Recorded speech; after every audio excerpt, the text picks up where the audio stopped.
नाज़रीन, आप देख रहे हैं मास्टर टीवी प्रोग्राम बातों बातों में आपको खुश आमदीद कहते हैं। मैं हूं आपका मेज़बान अयाज़ मोरस और आप जानते हैं इस प्रोग्राम में हम आपको ऐसे लोगों से मिलवाते हैं जो बिल्कुल ग्रास रूट लेवल से आते हैं, मेहनत करते हैं, तालीम हासिल करते हैं और अपने शोबे में अपना नाम बनाते हैं। आज भी मेरी खुशकिस्मती है कि आज मेरे साथ मिस सुनीता बहलवी मौजूद हैं जिन्होंने तालीम हासिल की और अपने शोबे में अपना नाम बनाया और एचआर के डिपार्टमेंट में उन्होंने एक और बहुत सारी अच्छी ऑर्गेनाइजेशन के साथ काम किया और अब भी एक अच्छी ऑर्गेनाइजेशन में वो एक उम्दा ओहदे पर फायज हैं। आज हम बातों बातों में उनकी ज़िंदगी के हवाले से और ख़ास तौर पर उनकी कहानी के और उन बातों के बारे में उनसे गुफ्तगू करेंगे जिन्होंने उनकी ज़िंदगी को मुतासर किया है और आपकी ज़िंदगी को बदल सकती है। ठीक है, सबसे पहले तो इस प्रोग्राम में आपको खुश आमदीद कहते हैं। Thank you for making me here possible.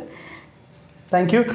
मैं सबसे पहले तो आपसे जानना चाहूँगा आपकी कहानी का आगाज़ कैसे हुआ, कहाँ से आपने तालीम हासिल की, कितनी तालीम हासिल की और फिर किन किन आपने ऑर्गेनाइजेशन में काम किया? सबसे पहले तो शुरुआत जो है वो स्कूलिंग से हुई। सेंट पैट्रिक गर्ल्स स्कूल में मैंने जो है अपनी मैट्रिकुलेशन कंप्लीट करी एंड साइंस डिवीज़न में जो है सिक्योर करे, अच्छे ग्रेड्स के साथ जो है क्लियर आउट किया। उसके बाद वुमेंस कॉलेज ऑफ शारिर लियाकत से मैंने अपना बीएससी कंप्लीट किया।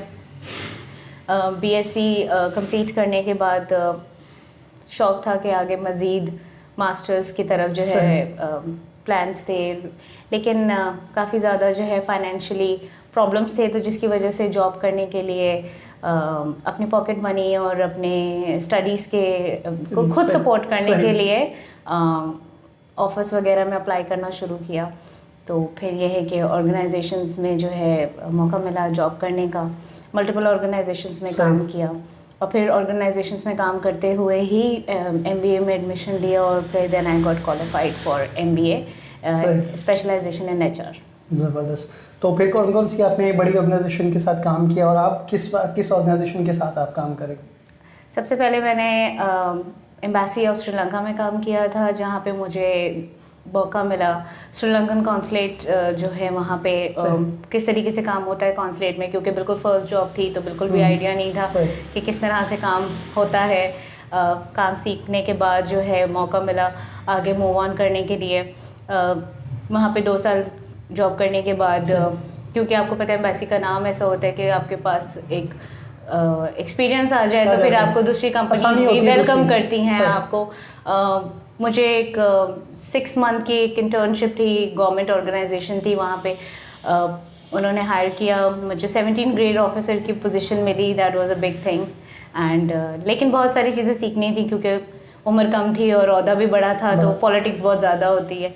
तो वहाँ पे 6 मंथ ट्रेनिंग के बाद जो है आई फाउंड कि मैं किसी गवर्नमेंट ऑफिशियल्स में काम नहीं कर सकती, I need to have something private organizations, क्योंकि वहाँ के अपने पॉलिटिक्स और अपने आपको पता है कि तंजीमों के इश्यूज होते हैं। तो वहाँ पे लेकिन एक अच्छा हुआ कि एक डिप्लोमेट मिशन से एक गवर्नमेंट सेक्टर में गई और एक गवर्नमेंट सेक्टर से फिर एक प्राइवेट ऑर्गेनाइजेशन में जाने के लिए मौका मिला, जो मेरी मतलब देखा जाए जिसको मैं अपनी फर्स्ट जॉब एक्चुअल कहती हूँ, क्योंकि जहाँ पे मैंने 7 ईयर्स स्पेंड किए।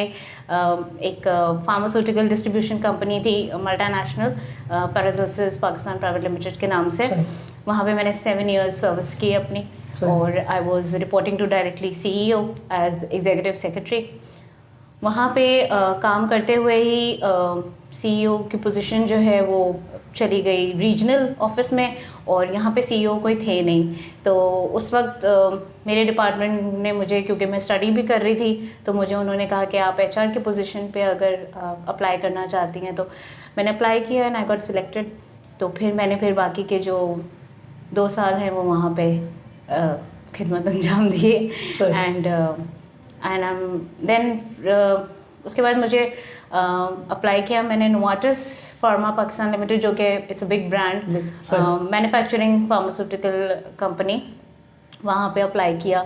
कंट्री हेड सैंडोज की सेक्रेटरी की पोजीशन वहाँ पे अवेलेबल थी, तो मुझे मेरे कॉन्टैक्ट्स के थ्रू उन्होंने कहा कि आप आए इंटरव्यू के लिए। तो मैं गई और फिर मुझे वहाँ पे सिलेक्शन हो गया। वहाँ पे मेरा अभी मैं फ़िलहाल नोवार्टिस सैंडोज के साथ एसोसिएटेड हूँ। मुझे 3 साल कंप्लीट इस वक्त हो जाएंगे। इसी कोविड ईयर में ही मुझे प्रमोशन मिली है and I became POP champion, जो कि एक ऐसी पोजीशन है जो कि पेशेंट ओरिएंटेड प्रोग्राम्स को बेसिकली रीजनल ऑफिस के साथ सारी डीलिंग करनी होती है। तो beside being executive assistant to country head Sandoz में अब ये नई पोजीशन भी जो है एडिशनल जिसको आप कहेंगे एडेंटैरम की पोजीशन। आपने क्योंकि एचआरएस के साथ भी काफ़ी आपका एसोसिएशन है और आपका थीसिस भी वही रहा और आपने उस पर आपका इंटरेस्ट था। जब एक एचआर जो है वो मैनेजर है या एचआर प्रोफेशनल है वो किसी यंगस्टर्स को या नए ग्रेजुएट्स को हायर करता है तो वो किन चीज़ों पे फोकस करता है या वो क्या चाहता है कि जब कोई नया जो है वो ग्रेजुएट्स आता है तो उसमें ये चीज़ें होनी चाहिए ताकि वो उसको हायर कर सके? मैंने जो देखा, सीखा, समझा कि आपकी शुरुआत होती है आपके फ़ोन कॉल से। ओह ऐसी जब आपको पहला फ़ोन कॉल आता है कि आपने इंटरव्यू के लिए अपेयर होना है, आपको शॉर्टलिस्ट कर लिया गया है, बल्कि उससे भी पहले अगर हम बात करें तो आपका पहला जो इमेज है वो आपकी ईमेल से चला जाता है कि आप सीवी किस अंदाज में पेश कर रहे हैं। हर चीज़ को पेश करने का एक तरीका होता है। अगर मैं आपको कोई भी चीज़ ऐसे ही रख के दे दूं तो यू विल से कि यार इनको कोई सलीका नहीं था। ये जो चीज़ें हैं बड़ी छोटी छोटी हैं लेकिन बहुत मैटर करती हैं। बहुत मैटर करती हैं। माइक्रो मैनेजमेंट में हम नहीं करते। बहुत सारे लोग जो है वो समझते हैं कि जी सीवी सीवी प्रेजेंट करना, ईमेल लिखना ये कोई बड़ी चीज़ नहीं है। जी, तो जो मैंने देखा है कि आपको सीवी किस तरीके से आप प्रेजेंट करते हैं, किस वे ऑफ स्टाइल में करते हैं अपना सीवी को प्रेजेंट, और पढ़ने वाला उसको किस तरह से परसीव करता है, क्योंकि वही आपकी पहली इमेज है। फिर उसके बाद आपको फ़ोन कॉल आता है, फिर आप उनसे बात करते हैं, फिर वो आपके जो है वर्बल कम्युनिकेशंस पे फोकस करते हैं कि आप किस तरीके से बात करते हैं, आपकी पर्सनालिटी क्या कहती है। आपके एकेडमिक्स, आपके सर्टिफिकेशंस मैटर उस वक्त बिल्कुल भी नहीं करते। उस वक्त आपकी पर्सनालिटी जो है वो आप उनके सामने आती है। और जिस पर एजुकेशन इंस्टीट्यूशन में हम बहुत कम काम करते हैं, हम ज़्यादा ग्रेड्स, हम अपने बिहेवियर्स पे काम नहीं करते, हम अपने वैल्यूज़ पे काम नहीं करते, हम अपने कम्युनिकेशन स्किल्स को डेवलप नहीं करते। हमें ये बताया जाता है कि बेटा पढ़ो और एकेडमिक प्रोफेशनली में हम ज़्यादा लग जाते हैं, लेकिन हम अपने बिहेवियर्स को, अपने स्किल्स को डेवलप नहीं करते। तो जब आप इंटरव्यू के लिए जाते हैं वहाँ पे आपका आने का अंदाज़, बैठने का अंदाज़, बोलने का अंदाज़, आपके बात करने का अंदाज़, वो बेसिकली सब जज हो रहा होता है। वो आपका जजिंग टाइम है। उन्होंने आपकी सीवी देख चुकी है, आप अपने बारे में कुछ भी बताएंगे उनको पहले से पता होगा, क्योंकि वो एक इंटरव्यूज़ ले लेके उनको असेसमेंट करनी आती है। उनको पता है कि आपने कितने गैप्स में कहाँ पे काम किया है और आपका क्या। तो बेसिकली जो इंटरव्यू के लिए बुलाया जाता है तो इट्स अ टिप ऑल्सो कि वो आपसे ये नहीं पूछ रहे कि आप कहाँ से पढ़े हुए हैं, आपने कहाँ काम किया है, या आप काम किस तरह की नौयत का करते हैं। वो सिर्फ आपको ये जज करते हैं कि आपकी पर्सनालिटी कैसी है और इस ऑर्गेनाइजेशन में आप फिट होते हैं या नहीं होते, क्योंकि ऑर्गेनाइजेशन में वैल्यूज़ और बिहेवियर्स बहुत काउंट किए जाते हैं। और इस बात की रियलाइजेशन मुझे तब हुई जब मैं नोवार्टिस फार्मा में मैंने ज्वाइन किया। बिकॉज आप जब नई कंपनीज में जाते हो, हर कंपनी की एक अलग प्रिंसिपल्स होते हैं, वैल्यूज़ होती हैं और उनके मिशन विजन्स होते हैं।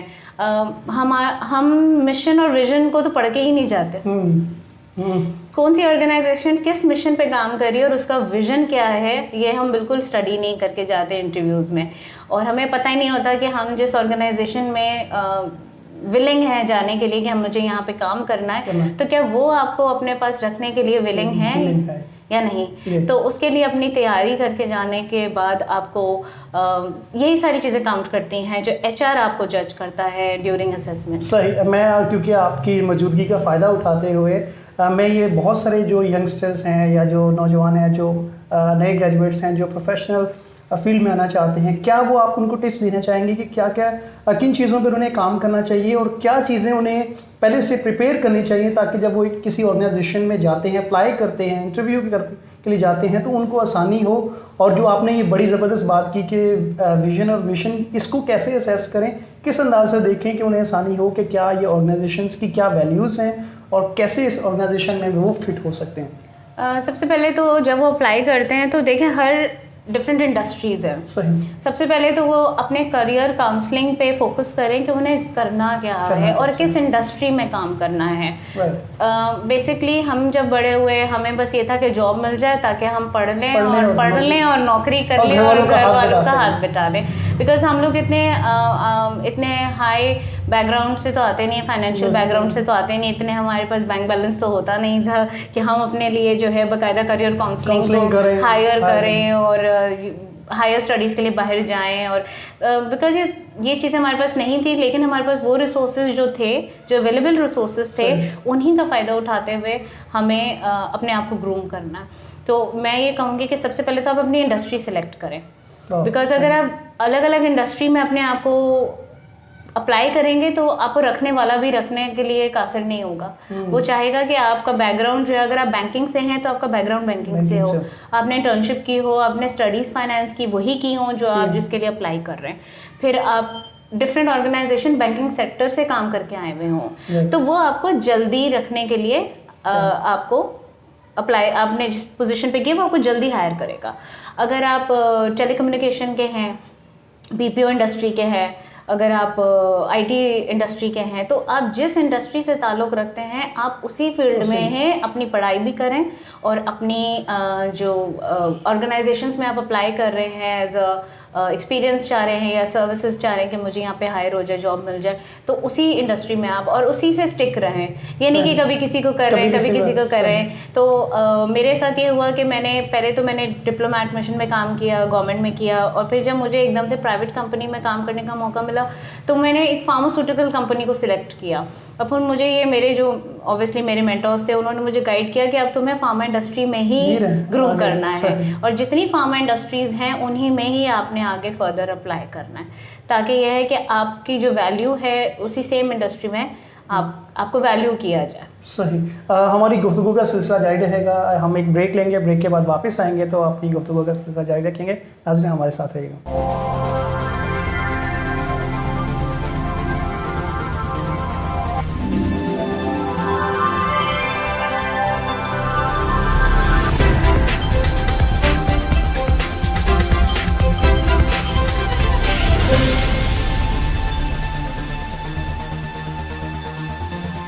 वेलकम बैक नाज़रीन, आप देख रहे हैं प्रोग्राम बातों बातों में अयाज मोरस के साथ, और आज हमारी मेहमान सुनीता बेंजामिन हैं जिनसे हमारी गुफ्तगू का सिलसिला जारी था। और ब्रेक से पहले बहुत ही ज़बरदस्त गुफ्तगू हमारी जारी थी, हम वही सिलसिला दोबारा से शुरू करेंगे। आपने भी इस चीज़ का इजहार अपनी गुफ्तगू में भी किया और आपको भी इस चीज़ का अंदाज़ा है कि ख़ास तौर पर जो हमारी एक क्रिश्चियन कम्युनिटी है वहाँ से जो बच्चे, नौजवान लड़के और लड़कियाँ आते हैं, इतनी क्योंकि उनके पास रिसोर्सेज नहीं होती, घर में कोई गाइडेंस नहीं होती, कोई गाइड करने वाला नहीं होता, कम्युनिटी में भी एज सच इतने प्रोग्राम नहीं होते, तो इतनी मुश्किलात होने के बावजूद आप क्या समझती हैं नौजवानों में पोटेंशियल है, और क्या वो फैक्टर्स हैं जिन पर हम काम करके बहुत सारे नौजवान जो हैं जो ऐसी ये पोटेंशियल होने के बावजूद वो कर सकते हैं और वो आगे आ सकते हैं? पोटेंशियल की बात से मैं कनेक्ट करूँगी बात को। पोटेंशियल मुझे फ्रैंकली स्पीकिंग मुझे बहुत कम नज़र आता है।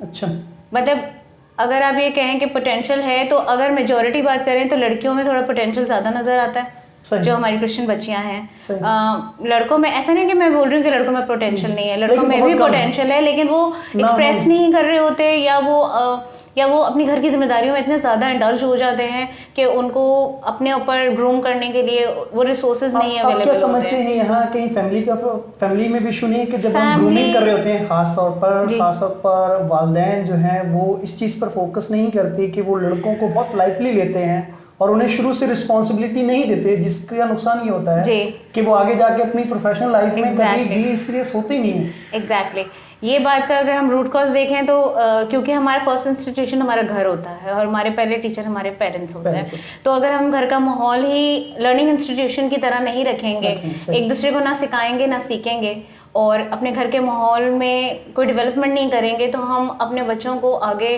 बढ़ने के लिए वो प्लेटफॉर्म ही नहीं दे पाएंगे जो उनको ज़रूरत है या उनको टैलेंट है उनके अंदर कि वो कर सकते हैं। लड़कियों को बहुत ज़्यादा जो है बड़ी रिस्ट्रिक्शंस में रखा जाता है, उनको प्रेशर भी किया जाता है कि वो परफेक्ट होनी चाहिए।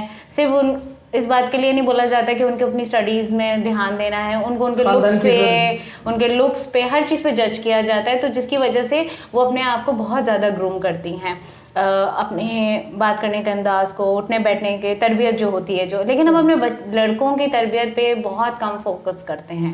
एक और फैक्टर क्योंकि आपकी गुफ्तगू बड़ी इंटरेस्टिंग है, कनेक्ट हो जा रही है, और ये चीज़ आपने देखी कि यही वजह है कि जब हमारे नौजवान लड़के पढ़ते नहीं हैं तो बहुत सारी लड़कियां जो टैलेंटेड होती हैं, पढ़ी लिखी होती हैं, बहुत अच्छे प्रोफेशनल उसमें करियर में होती हैं, उनके लिए अच्छे जो है वो लाइफ पार्टनर नहीं मिलते, जिसकी वजह से लाइफ पूरा जो फैमिली का सिस्टम है वो डिसबैलेंस होता है। और कम्युनिटी हमारी में बहुत इश्यू है, और आप ये देख रहे हैं ना सिर्फ हमारी कम्युनिटी बल्कि ओवरऑल बहुत ज़्यादा इशू हो गया कि लड़कियों के पास ये अपॉर्चुनिटीज होती हैं, वो ज़्यादा मेहनत करती हैं और बड़ी ऑर्गेनाइजेशंस के साथ काम करती हैं। मैंने अपने करियर में, मैं यूनिवर्सिटी में गई तो मुझे लिटरली बहुत अफसोस होता है इस बात पे कि जब पूछा जाता था कि आप लोग कहाँ से आए, आपका बैकग्राउंड क्या है, तो क्रिश्चियनिटी में से मतलब मुश्किल से एक पूरी क्लास में या पूरे कोर्स बैच में एक या दो होता।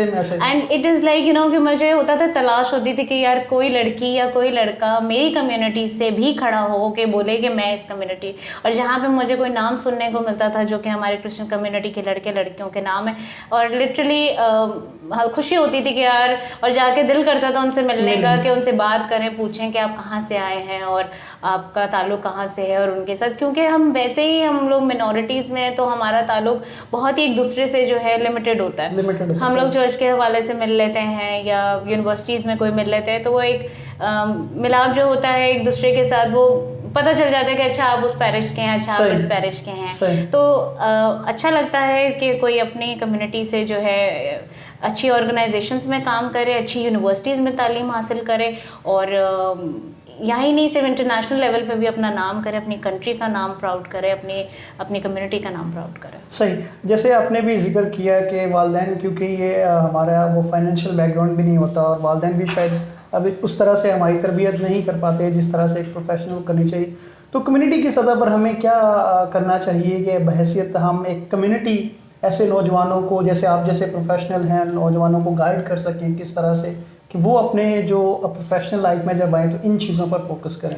क्योंकि हमारे पेरेंट्स इतने ज़्यादा प्रोफेशनल लाइफ में नहीं होते, उनका बैकग्राउंड नहीं होता, फाइनेंसेस इश्यूज होते हैं, तो हमें जो लोग इस चीज़ में बाशऊर हो चुके हैं अपने अपने फील्ड्स में और क्रिश्चियन कम्युनिटी में डेवलप हो चुके हैं, तो उनको ऐसे सेमिनार्स, ऐसी कॉन्फ्रेंसेस, ऐसे ट्रेनिंग सेशंस ऑर्गेनाइज करने चाहिए, और ऐसे बच्चों को इनवाइट करना चाहिए। ज़रूरी नहीं है कि हम उसको पेड ही रखें, स्टार्टिंग में हम उसे अनपेड, मुझे पता है क्योंकि ये ट्रेनिंग सेमिनार्स कॉस्ट इफेक्टिव होती हैं, तो obviously everybody have some limited budgets, तो अगर हम इसको चैरिटेबल डोनेशन की तरफ भी करते हैं या एक छोटा सा सेटअप भी बना के कोशिश करते हैं या स्टार्टिंग में उसे अनपेड भी रखते हैं, तो we can get the target audience, और फिर हमारे जो बच्चे बच्चियां हैं जो कि चाहते हैं कि वो अपनी ज़िंदगी में अपने फैमिली को तब्दील कर दें, उनका बैकग्राउंड तब्दील कर दें, ताकि लोग उनको रिकग्नाइज़ करें कि ये इस बैकग्राउंड से नहीं बल्कि ये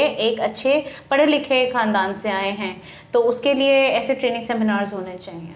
सही, और हमने देखा कि आमतौर पर जैसे जिक्र हमने पहले भी किया कि माशी हालात हमारे नहीं होते, और उससे जो सबसे बड़ा जो कर्वनाक सिचुएशन होती है कि जब फैमिली में से आपको लोग अंडरस्टैंड नहीं करते, आपके जब अंडर एस्टिमेट बहुत करते हैं, और आपको जो है वो कहा जाता है कि तुम ये नहीं कर सकते और तुमसे ये नहीं होगा, ये चीज़ें, तो वो कितना डीमोरलाइज करती हैं ऐसी चीज़ें। और ख़ास तौर पर बहुत सारे पेरेंट्स जो देख रहे हैं बच्चों की जिनके ख्वाब शायद बड़े हैं और वसाइल छोटे हैं, तो वो क्या अपने बच्चों को सोच बड़ी दें, क्या फैक्टर्स किन पर काम करें ताकि बच्चों की जो सोच है वो बड़ी हो।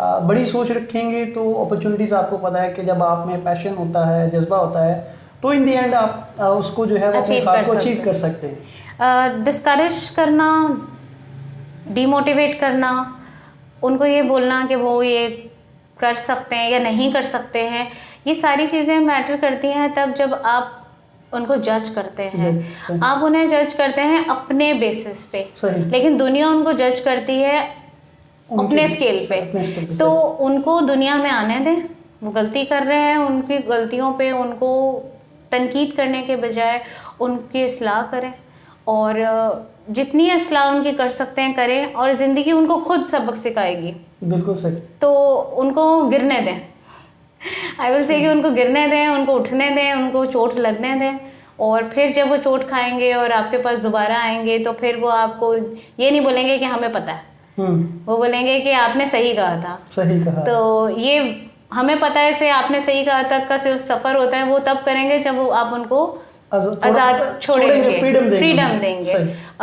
फिर आपने मुझे एक और बात जो बोली कि जो हमारे लोग हैं, हमारे जो स्पेशली लड़के हैं, उसमें मुझे एक बात कनेक्ट करनी है।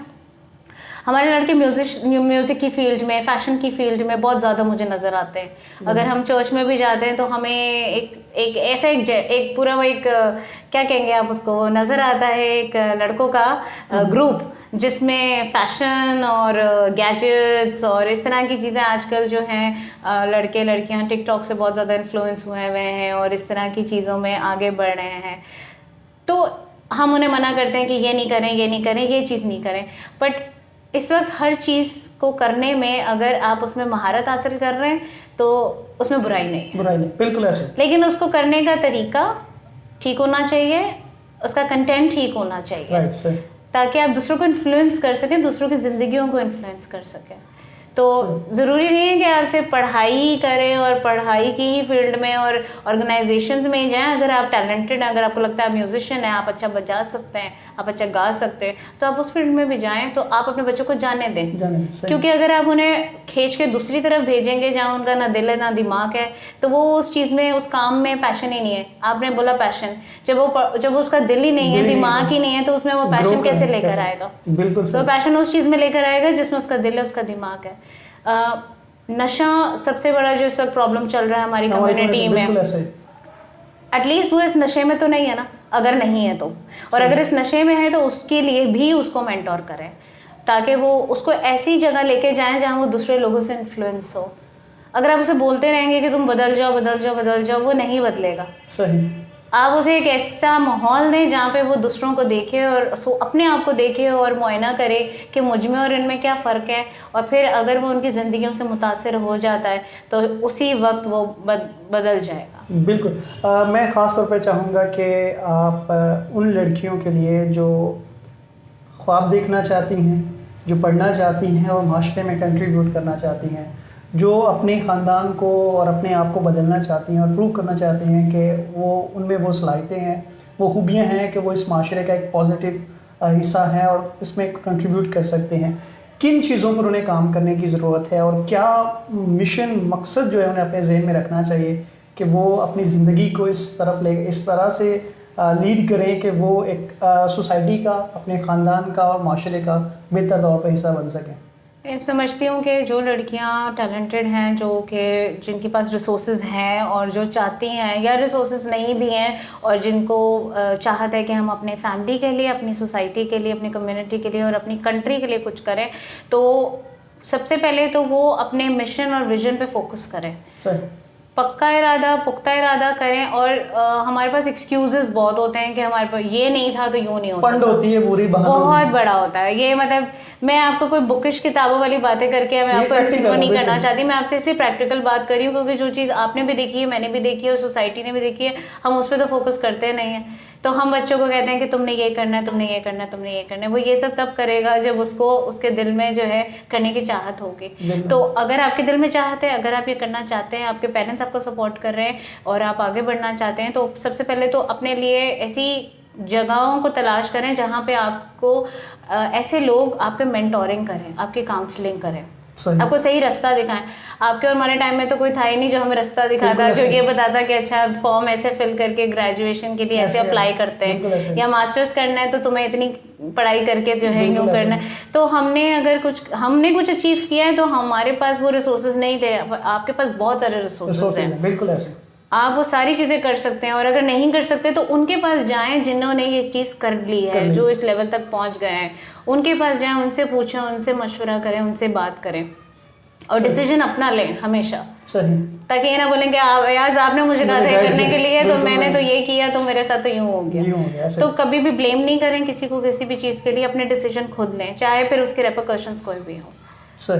तो और अपने पैशन पे काम करना चाहते हैं तो उस इंडस्ट्री में काम करें जिसमें आप वाकई में ग्रूम करना चाहते हैं और आप जानते हैं कि मैं इस चीज़ में आगे जाके सलाहियत हासिल कर सकता हूं और आगे अपनी फैमिली के लिए जो है उनको प्राउड बना सकता हूं इस बात पे। सही, थैंक यू सो मच आपकी गुफ्तगू के लिए, और बहुत यकीन माने मुझे मज़ा आया इस बात के कि हमारे जो आज की गुफ्तगू है वो बहुत सारे लोगों के लिए होगी, फ़ायदेमंद होगी। और जो इस प्रोग्राम का मकसद भी है कि हम वो गुफ्तगू करें जिससे वाकई जो प्रैक्टिकल होती है और कम्युनिटी को फ़ायदा हो सकता है। इसका मतलब ये नहीं कि हम किसी एक शख्स को ग्लैमराइज कर रहे हैं कि उन्होंने ये अचीव किया, बल्कि इस प्रोग्राम का मकसद है और ऐसे लोगों से आपको मिलवाने का मकसद ये है कि अगर ऐसे इंसान इस माशरे में रहते हुए लिमिटेड रिसोर्सेज के साथ अगर अपना मकसद क्लियर रखते हैं, अपने विजन और टारगेट पर को अचीव कर सकते हैं, तो आप में भी ये सलाहियतें पोटेंशियल मौजूद हैं। आप भी इन सलाहियतों का भरपूर और पॉजिटिव इस्तेमाल करते हुए ऐसे लोगों से बेनिफिट हासिल कर सकते हैं, इनकी ज़िंदगी में ऐसे सीख सकते हैं। और मुझे खुशी है कि आपने जैसे इस प्रोग्राम से पहले भी कहा कि अगर कम्युनिटी से ऐसे लोग, ऐसे ऑर्गेनाइजेशंस आपके साथ कनेक्ट करती हैं, तो आप अपनी प्रोफेशनल जो खिदमात हैं वो कम्युनिटी को एज अ वॉलंटियर सर्विस देने को तैयार है। तो once again thank you so much once again, आपका बहुत बहुत शुक्रिया कि आपने वक्त दिया। नाज़रीन, इसी के साथ आज के हम प्रोग्राम में आपसे इजाज़त चाहेंगे। अपना बहुत सारा ख्याल रखिएगा। Thank you very much.